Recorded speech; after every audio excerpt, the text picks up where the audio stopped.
So many people wonder, why can't I just post a post? Why is this so crucial that I post content every day?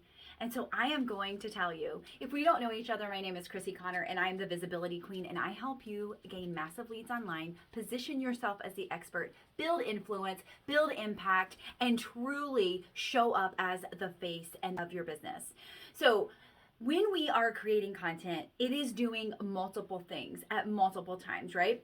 If we have the correct content strategy, as I teach the visible work, what we do with that content is, number one, our audience feels like we are always talking to them, right? They feel like she's speaking my language. She's in my head. She knows what I'm thinking, right? And so therefore she has the result or the solution to what I'm going through, right? And so we're always positioning it in that direction.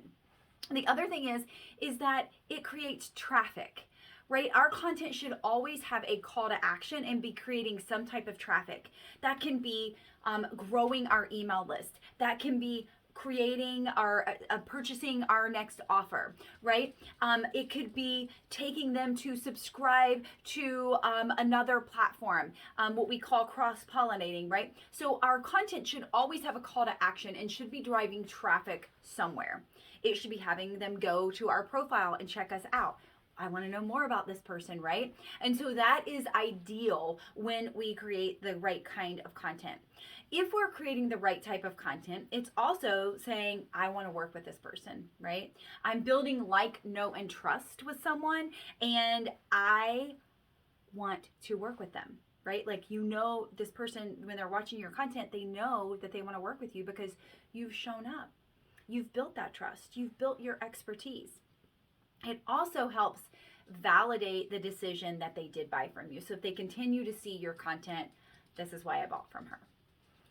I have been able to trust her. She shows up in my newsfeed so often. I know if she shows up in her newsfeed like this, she's going to show up for me if I purchase or I say yes to her program or offer. So content is more than just throwing something up. It takes a potential audience member to a lead that we may never know about, right? That can position them as take them from a cold lead to a warm lead to a hot lead if they download your offer, if they say yes to a wait list, right? But it starts with creating the best content that we can so that our audience knows who we are, what we're about, how we can serve and support them, how we can solve their pain point, and how they can get to know us. How they can find things that we have in common, how they know that we are more than just the thing that we sell, that we are a human being, and we have so many relatable qualities that they can connect with.